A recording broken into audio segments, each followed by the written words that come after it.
Okay. What if I do this? Okay, hold on, test. Okay.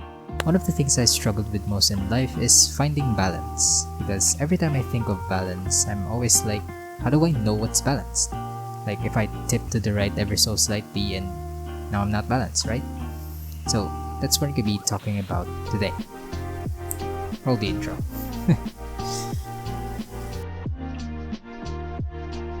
So let's talk about ego.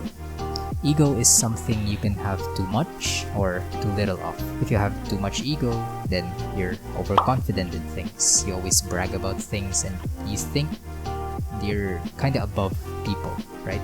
You have too much ego. If you have too little ego, then you're not going to be confident as much. Like when you're deciding, you're going to be like, oh, I may not be enough for this, like things like that. Now both of these can be a problem in the long term. Like if you have too much ego, then people aren't gonna like you very much. And if you have too little, then that just makes you ripe for being manipulated by other people. So the solution is to kinda have a balance between the two, right?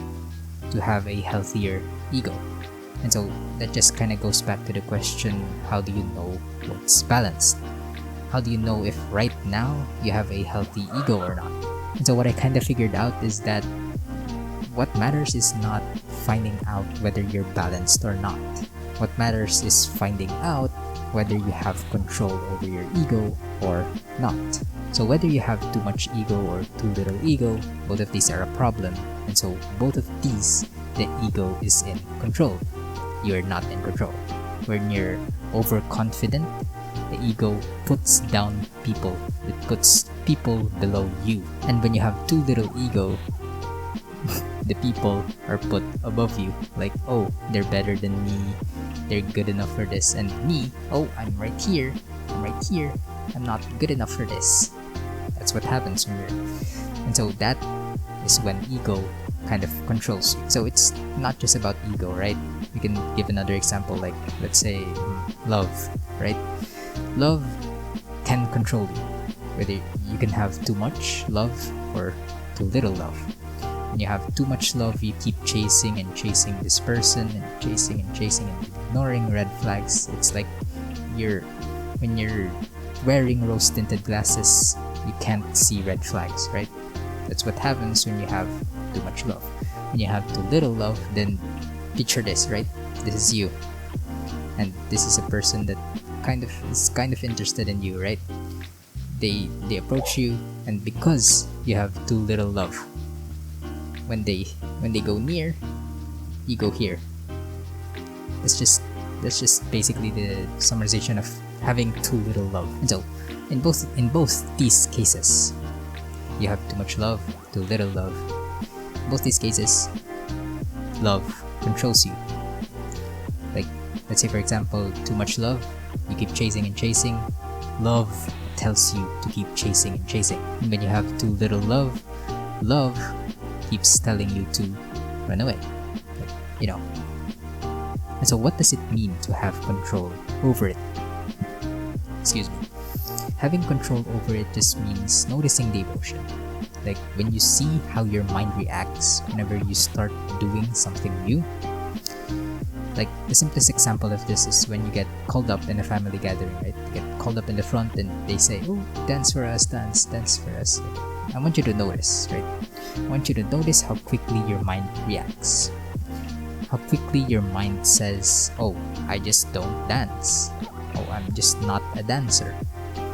Like, you're not even saying it literally, like, your mind is saying it. I just don't dance. And so you refuse, and this kind of awkward silence pops up, and like the one that's happening now. This is ego being in control. Ego says to you that you are not a dancer, therefore you cannot do this. You're just gonna embarrass yourself. Noticing these things gives you time. Gives you time to think about it. Because emotions are very good at manipulating your mind into winning the argument. Because they want to be in control.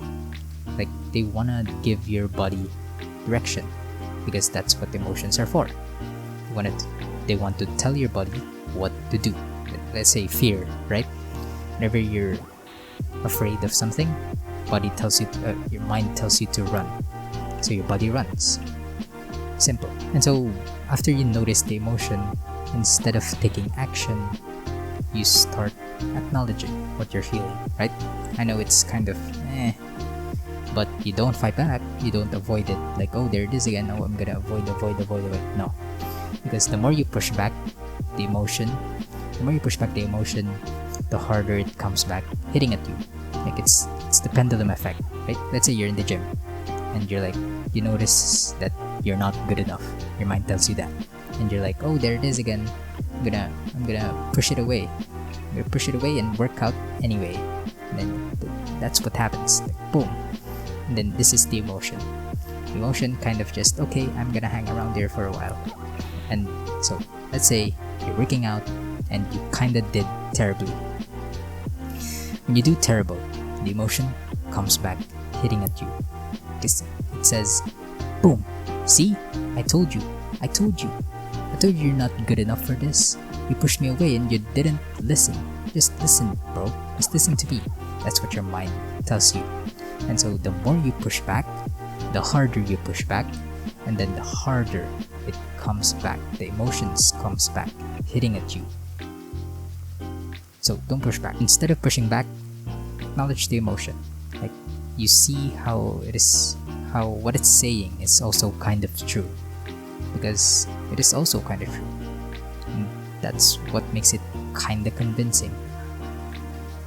And now, after you've noticed the emotion, after you've acknowledged the emotion, not push back, acknowledge, now is when you make the decision.